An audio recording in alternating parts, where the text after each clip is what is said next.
Hello बच्चों, मेरा नाम ज्योति मदेसिया है और मैं पिछले 8 सालों से बायोलॉजी पढ़ा रही हूँ। आज हम डाउन सिंड्रोम के बारे में जानेंगे बच्चों। ये जो आपको पिक्चर दिख रही है, इसमें जितने सारे बच्चे हैं, ये सारे बच्चों को एक बीमारी है जिसे सिंड्रोम के नाम से जाना जाता है, जो आपका एक आनुवंशिक बीमारी है जो कभी ठीक नहीं हो सकता। ये बच्चे इस बीमारी को साथ में लेकर पैदा होते हैं।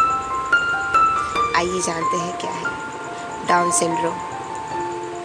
क्या होता है डाउन सिंड्रोम?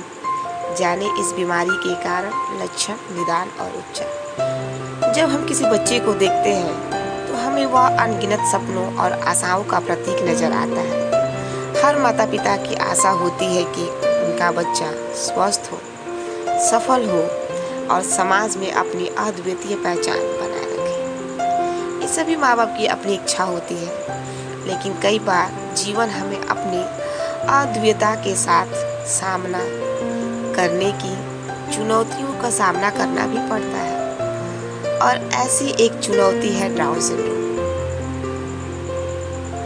डाउन सिंड्रोम में अगर देखा जाए बच्चों, तो ये जो बीमारी है ये कभी ठीक नहीं हो सकती।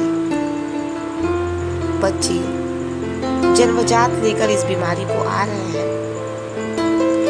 डाउन सिंड्रोम, जिसे त्रिसोमी 21 के नाम से भी जाना जाता है, जो क्रोमोसोम 21 की एक अतिरिक्त प्रति के होने के कारण होता है। लेकिन डाउन सिंड्रोम वाले व्यक्तियों के पास सामान्य 46 के बजाय 47 क्रोमोसोम्स होते हैं, जिनमें एक अतिरिक्त क्रोमोसोम्स 21 होता है।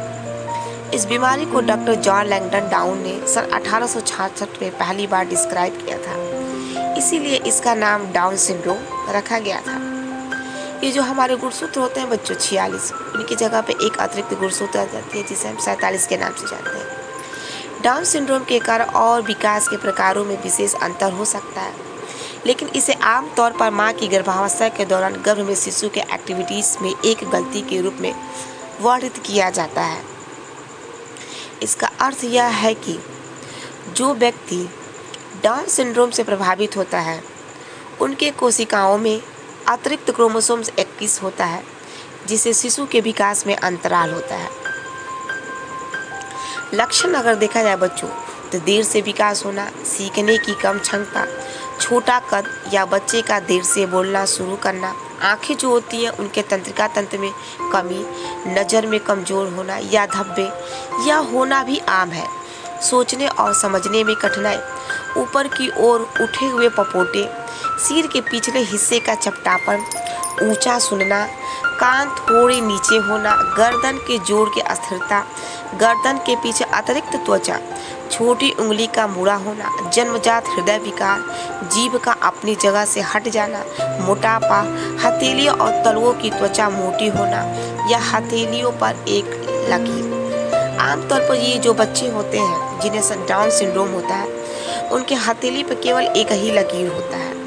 इनके जो पैर का अंगूठे होते हैं ना, अंगूठे और उंगलियों के बीच में क्या होती है, गैपिंग होती है। इनका सर जो होता है वो चपटा होता है, आगे की ओर इनकी माथा जो होती है ढलान में होती है। निष्कर्ष अगर देखा जाए तो डाउन सिंड्रोम एक जन्मजात स्थिति है जो मनुष्यों के जीवन को प्रभावित करती है, लेकिन इसका मतलब यह नहीं है कि इन व्यक्तियों का जीवन अधूरा हो सकता है।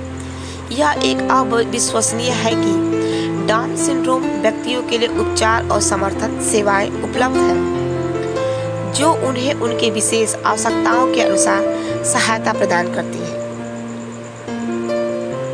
डाउन सिंड्रोम में अगर देखा जाए बच्चों, तो हमें इन्हें हेय दृष्टि से नहीं देखना चाहिए। ये आनुवंशिक बीमारी के साथ पैदा हो रहे हैं बच्चे, लेकिन इनमें इनका कोई दोष नहीं है। वो एक अतिरिक्त गुणसूत्र के कारण ये बीमारी हो जाती है।